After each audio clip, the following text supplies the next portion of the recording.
Coffee. For some, it is deserving of its own essential food group. But is coffee more than just a way to achieve functioning human capacity first thing in the morning? You may have seen media headlines in the past warning about health risks of coffee. But now that the science has matured, coffee turns out to be one of the most surprisingly positive health stories of recent years. Forget about the latest superfood trend, coffee is where it's at. In this podcast, I'll look closer at those health benefits of coffee and give you the validation you've been seeking to justify your caffeine habit. Welcome to the Thinking Nutrition Podcast. My name is Tim Crow and I'm a career researcher, educator and science communicator with most of this spent in the field of nutrition. How do you make sense of so much conflicting information in the field of nutrition? While I don't profess to have all the answers in an area that is continually changing as research changes, you can count on what is covered in this podcast to be based on the whole field of nutrition science, not just selective areas that support a particular way of thinking. And this podcast will always be free from any commercial product tie-ins, endorsements, or advertisements. Just credible nutrition science presented in plain and simple language, and then translating this into what it means for your health. So on with today's show.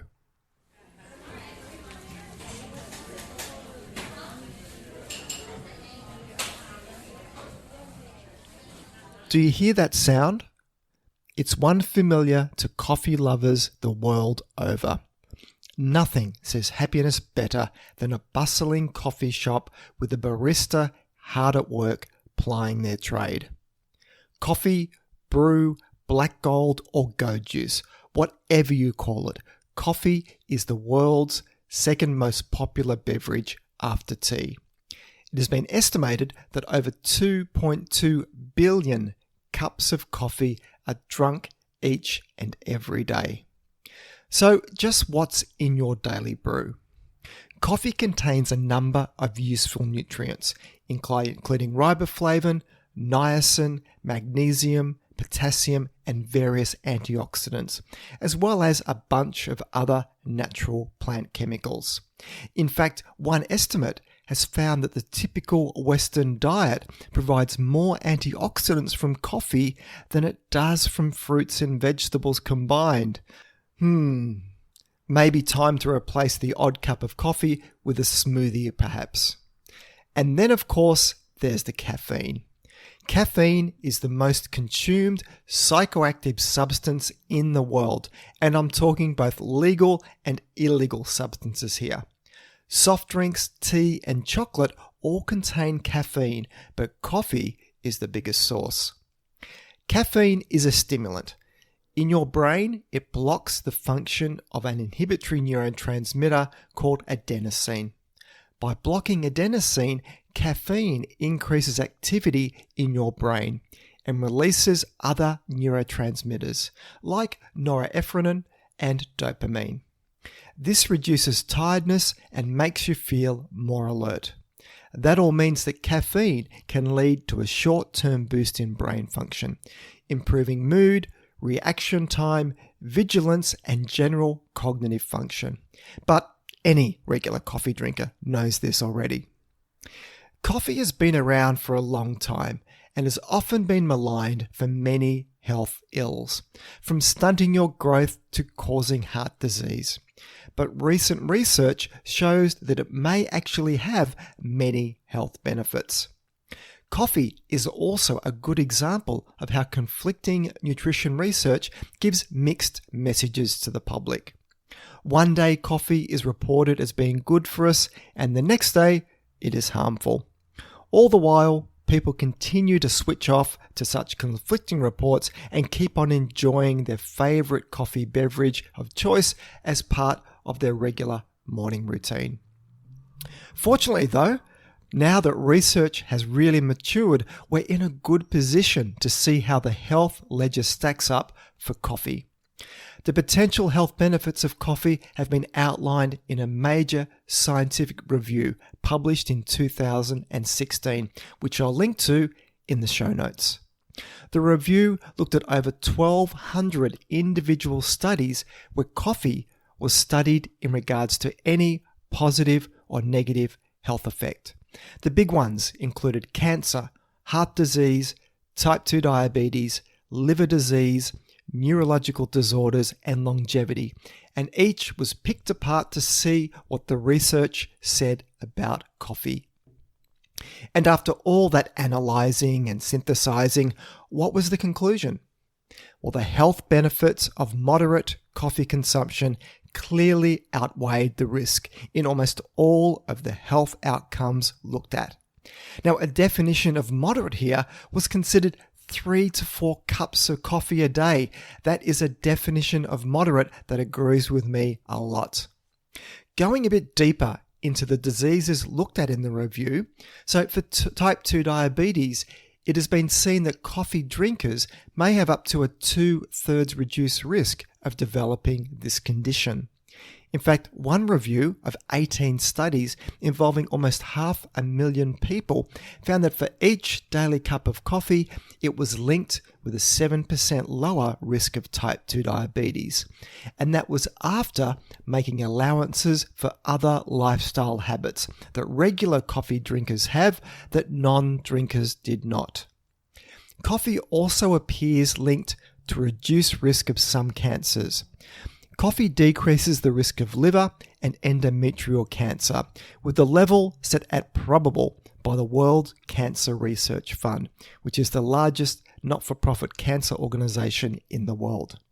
There is also some suggestive evidence that coffee can lower the risk of cancer of the mouth, pharynx, and larynx, as well as even skin cancer, and no concerns have been made about coffee raising the risk of any cancer. Coffee also is linked to longevity, with regular drinkers living longer, although it is hard to put an exact number of years on it.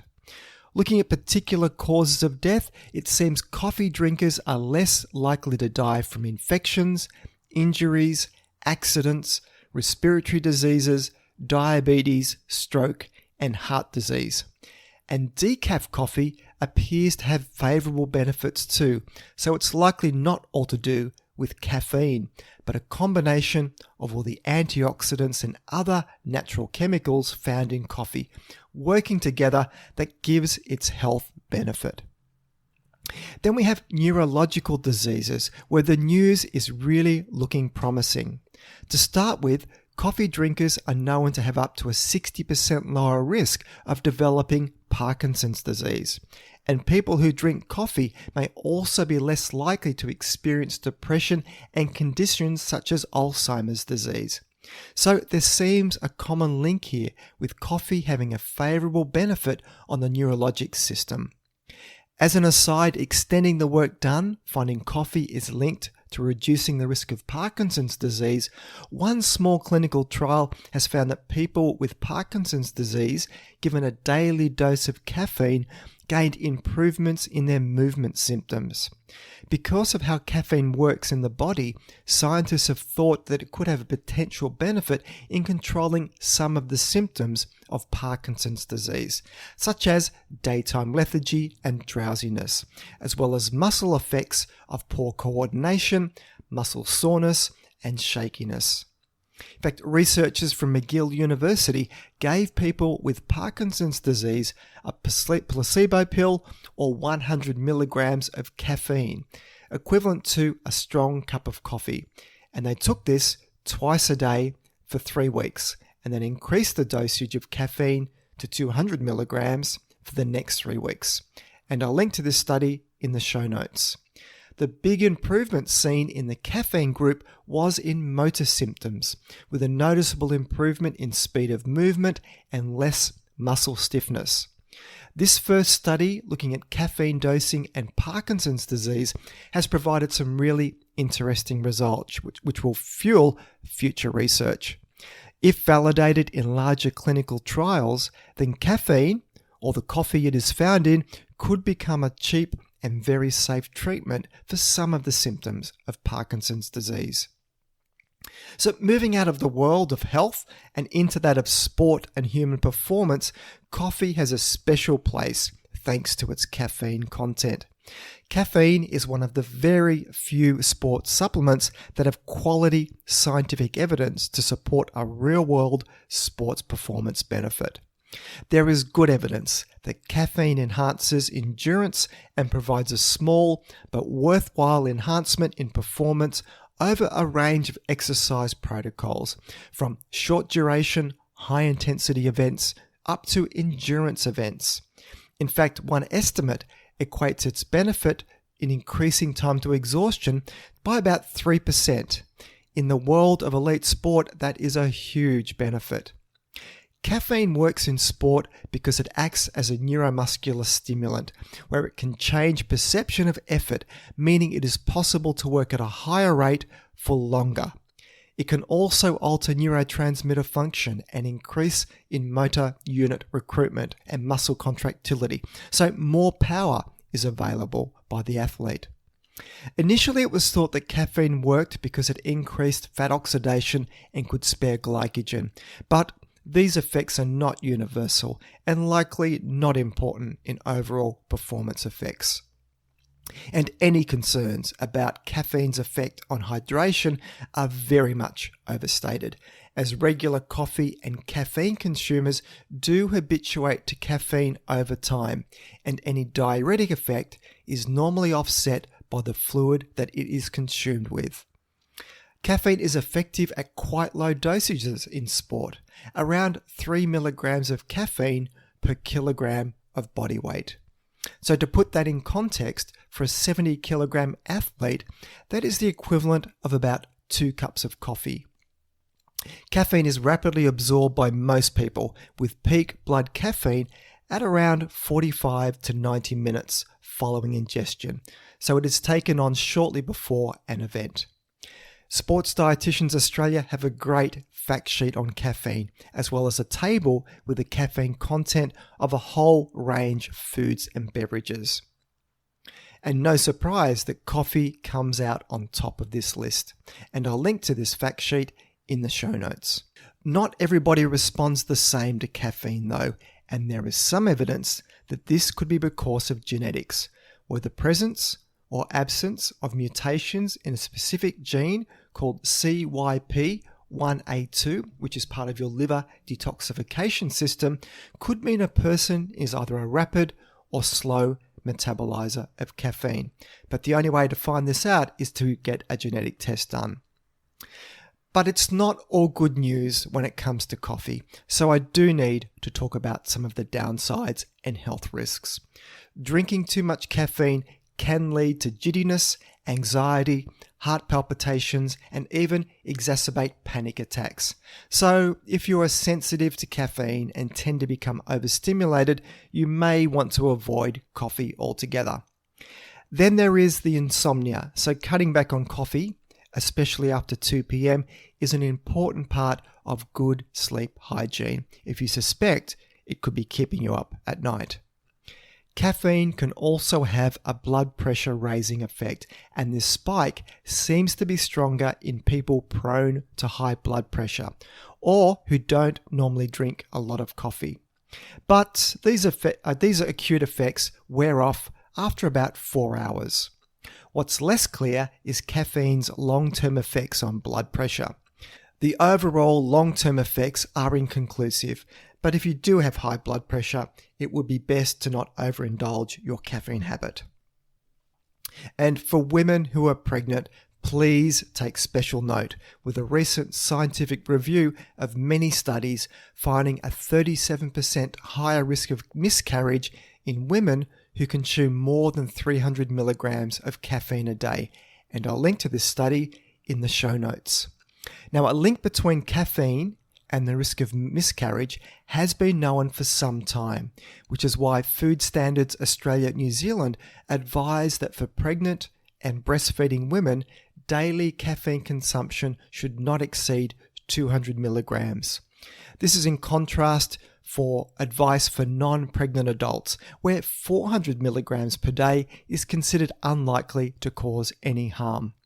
This advice is mirrored by similar European and United States regulatory bodies that advise that during pregnancy, no more than 200 milligrams of caffeine, that's about 2 cups of coffee, should be drunk each day. So for regular coffee drinkers, there is likely little to be concerned about when seeing reports of a single research study indicating coffee is not so good for health. The weight of evidence points to coffee being a healthy habit for adults, with the overall weight of science saying it will be doing your health more good than harm. It's not a reason to start drinking coffee if you're not partial to it, but for everybody else, keep calm, keep caffeinated, and carry on. And to finish up, I'd like to address a question that came through, sparked by my previous episode on intermittent fasting. It came from Amanda, who put a question into her Apple podcast review. So thank you, Amanda, for the positive review. She asked if being an active adult who was training for a triathlon, who was thinking of trying intermittent fasting for the potential metabolic benefits, if it could impact her training. And great question. So my thoughts on this. Now, from a research perspective, there is little out there, unsurprisingly, on intermittent fasting or time-restricted eating in athletic training. And on the surface, some of the principles of intermittent fasting do seem to go against the core sports nutrition concepts of refueling and spreading food intake, especially protein, over the day. But in fact, there could be some benefits from training low at times, where carbohydrate especially is limited, to promote favourable fat adaptations.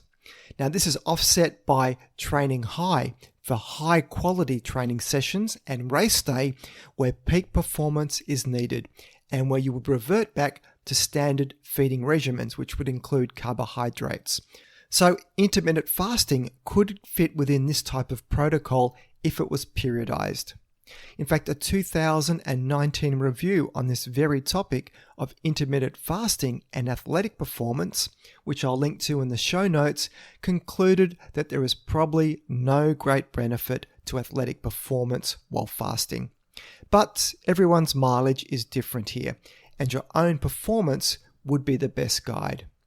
This is separate though to using intermittent fasting for weight loss to help improve the power to weight ratio in a sport where a performance benefit would be likely. But intermittent fasting is just one in a long line of ways to achieve weight loss. So that's it for today's show. You can find the show notes either in the app you're listening to this podcast on if it supports it, or else head over to my webpage at thinkingnutrition.com.au and click on the podcast section to find this episode to read the show notes. If you find this podcast of value, then please consider sharing it with your friends and colleagues, or maybe even leave a review. This all helps increase the ranking and reach of the podcast, which means a big win for credible, evidence-based nutrition messages while helping to dilute out the crazy and making the world a slightly less confusing place. I'm Tim Crow, and you've been listening to Thinking Nutrition.